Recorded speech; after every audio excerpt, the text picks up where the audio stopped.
afternoon. Thank you for watching. Um, Today, the subject I'll be discussing with you is whether Prophet Muhammad is a real prophet or was he a false prophet. Now, for anybody to make a claim explaining a certain phenomenon, for this claim to be valid and truthful, this claim or this answer would have to explain all the aspects of that phenomenon and be consistent with all its features.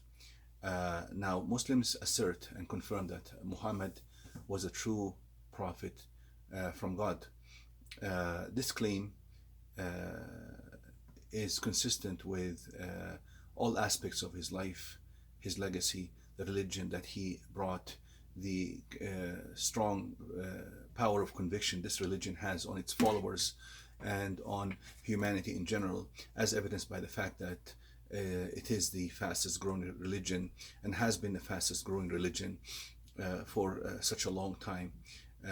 And despite all the campaigns that are waged against Islam to tarnish its image and demonize its followers, still Islam continues to be the fastest growing religion and the most convincing religion for new converts.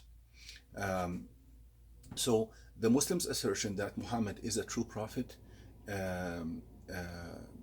is supported and is consistent with all aspects of this phenomenon, the coming of the Prophet Muhammad.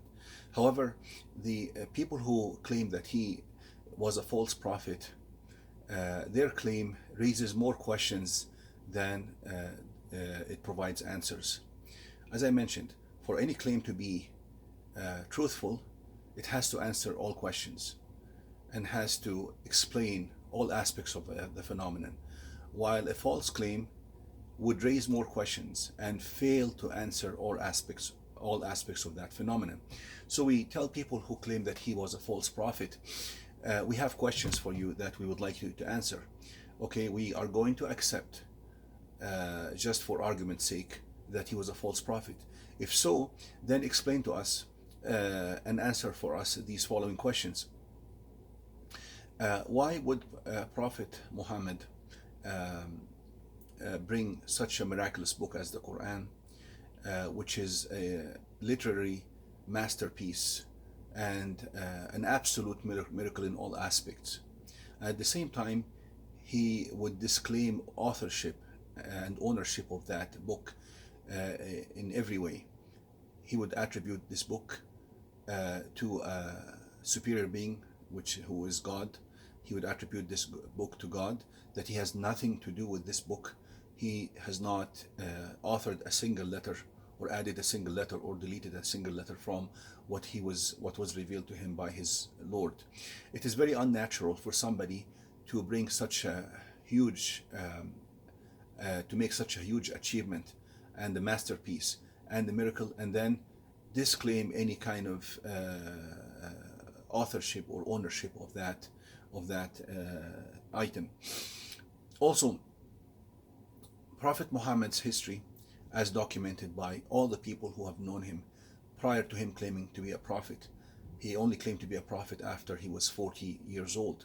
But people who have known him throughout his childhood, teenage years, and early adulthood have confirmed that he has never uttered a single lie. He was never caught lying, even a single time.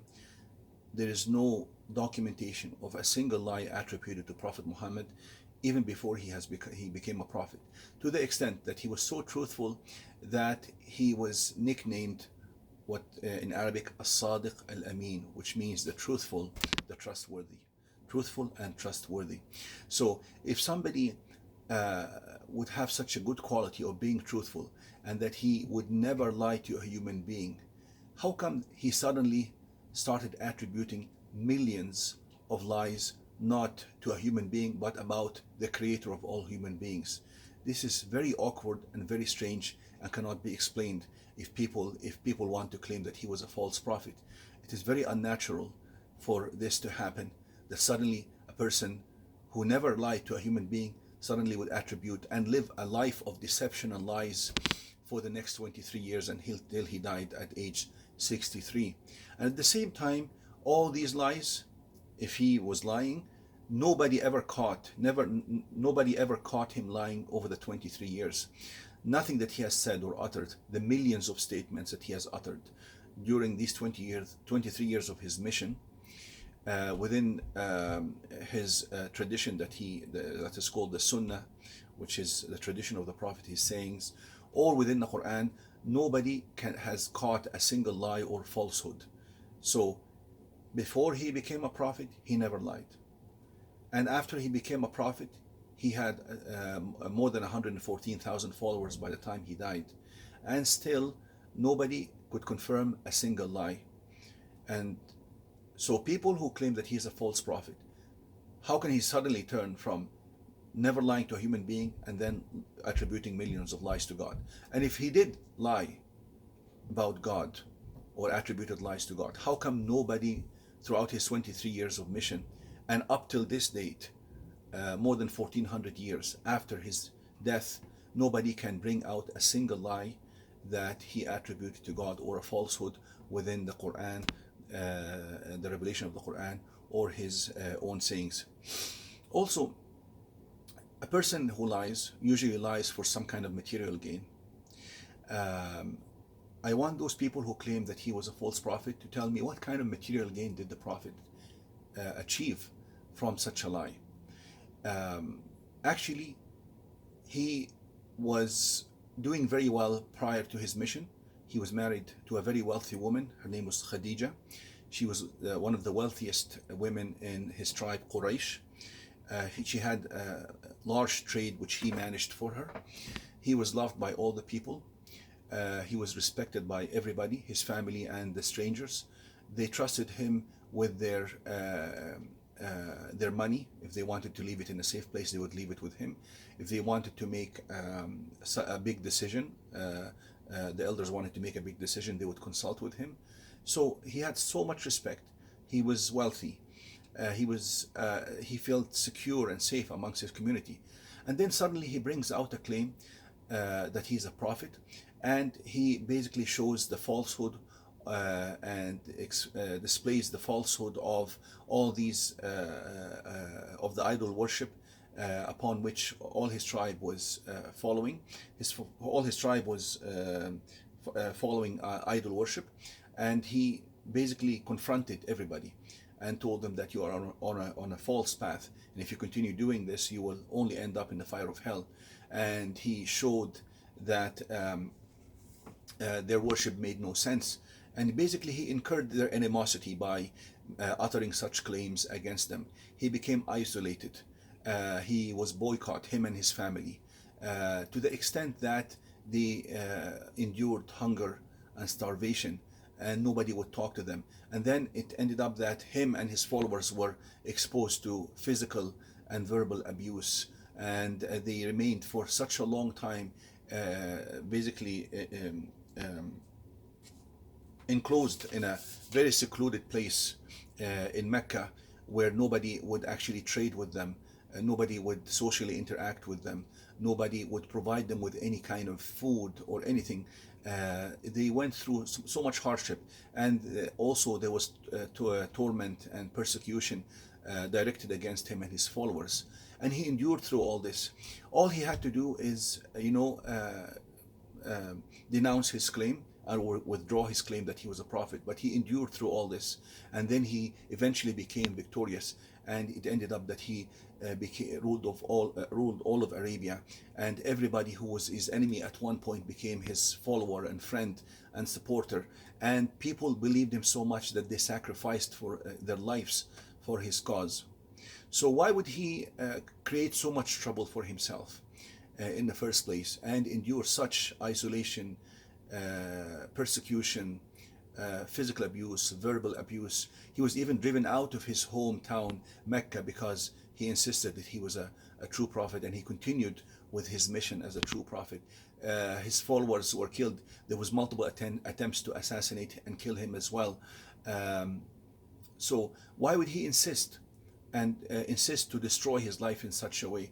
and expose himself and his whole family to danger if he was a false prophet. And not only that, they tried to offer him so many marvelous and dazzling offers to give up his claim as a prophet. Even they offered him to be the leader of his tribe. They offered him to marry the most beautiful women. They offered him as much wealth as he wanted, but to give up his claim as being a prophet, and to continue to follow their way of to actually follow their way of life, which is idol worship. He never worshipped idols, by the way. Even before he became a prophet, he never worshipped idols. But he did not really ridicule idol worship. He did not criticize idol worship. He did not try to call the people to any kind of other religion throughout his initial 40 years of initial 40 years before he became a prophet. But suddenly he came up with this. Suddenly he was given this revelation, and suddenly his whole life changed, and he was basically immersed and encompassed by this new mission that he could not give up, because there was a higher power commanding him to continue with the mission and assuring him that he will be successful, and that those people who were in his enemies one time, they will become his followers. And all this is mentioned in the Quran during these hard times, that don't worry, I will support you, I will protect you, they will not be able to kill you. All these people who hate you, one day they will become your friends, they will love you, they will follow you, they will support your cause, your religion will spread. All these were promises given during that hard time, and all these promises came to pass. So if he was a false prophet, how can all this happen? And Prophet Muhammad, even in the Quran, you'll see in the Quran that God curses false prophets. So how could he be cursing his own self and incurring the wrath of God? And God continues to support him and further his cause, and God continues to provide for him, and God continues to protect him and give him promises that all come to pass. This is just the first video in a series of videos asking questions to those people who claim that Prophet Muhammad was a false prophet. If your claim is correct, please answer these questions for us. Our claim is that he is a true prophet from God, and this claim that Muslims assert and confirm explains all the aspects of his life, his legacy, and his religion. So if you claim otherwise, please answer these questions, because a claim can only be truthful if it answers all questions pertaining to that subject. But if it raises more questions like the ones I'm raising to you, then it cannot be except a false claim. Thank you for watching, and we will continue in some other videos.